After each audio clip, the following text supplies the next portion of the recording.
क्षेत्र में एक ट्रैक्टर ट्रॉली ने बाइक सवार को टक्कर मार दी, जिसमें बाइक पर सवार एक व्यक्ति की मौके पर ही दर्दनाक मौत हो गई। वहीं दूसरा व्यक्ति गंभीर रूप से घायल हुआ है।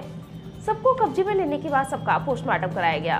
पूरी घटना थाना एलाऊ क्षेत्र के भावत गांव के पास की है। यहाँ थाना किसनी क्षेत्र के ग्राम पहाड़पुर मेहगांव निवासी 28 वर्षीय सत्येन पोता जैन सिंह अपने साथी प्रदीप तिवारी के साथ अपनी बाइक पर सवार होकर ट्रैक्टर ट्रॉली में धान बेचने के लिए आया था और नवीन गल्ला मंडी में धान बेचने के बाद बीती देर शाम दोनों बाइक पर सवार होकर वापस अपने गांव जा रहे थे।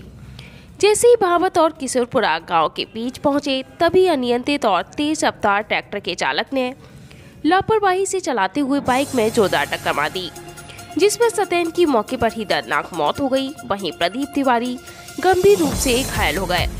घटना की सूचना मिलते ही पुलिस पहुंच गई। पुलिस ने मृतक के शव को कब्जे में लेने के बाद शव का पोस्टमार्टम कराया और शव परिजनों को सौंप दिया है।